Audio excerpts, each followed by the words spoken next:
The airline industry has obviously been in the headlines lately. We've seen this merger talk with Southwest and AirTran, and we're hearing about a potential between U.S. Airways and American. How is JetBlue going to compete? Are you going to be too small to compete? Oh, we don't believe so. I mean, we're 5% of the available seat miles in the United States today, Maribel, but I think what's important is where those seat miles are located. We're the largest airline at New York's Kennedy Airport, which is the busiest airport in New York, arguably the most important airport or city in the United States. We're the largest domestic airline of all the New York airports. We're the largest airline in Boston. We're very large across Florida, the Caribbean, Latin America, so the transcon flying. So it's really interesting. In this business, people get caught up on how big you are. And I like to say, where are your flights operating from?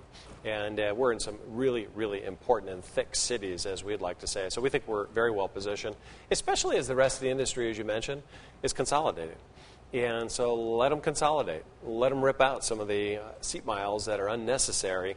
And those of us who are growing with point-to-point service, nonstop service, can take advantage of that. And that's how we're running the company today. So on that end, do you see yourself sort of growing more organically in the new markets, or would you even consider coming together with one of the big threes? We absolutely would not consider it. And we're about organic growth, our own people, our own airplanes.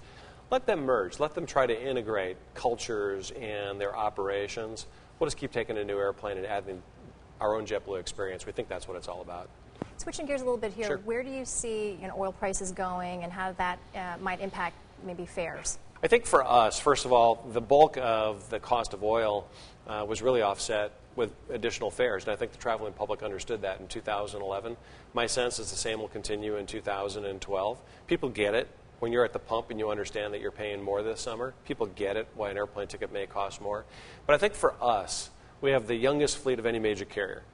And when you start to take a look at fuel efficiency, a strong balance sheet, which allows fuel hedging from an insurance perspective, and again, working with our crew members to preserve that commodity, right, instead of just burning it unnecessarily, I think we're really well positioned versus every other airline that's out there as a major airline in the United States. So if oil goes up, I have to tell you, with a strong balance sheet, so be it. And it's little things. I mean, it's how much fuel are you carrying on the aircraft?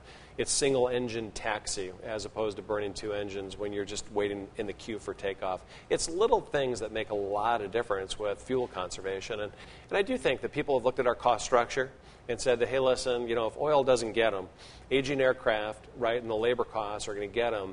And my sense is we're very focused on that.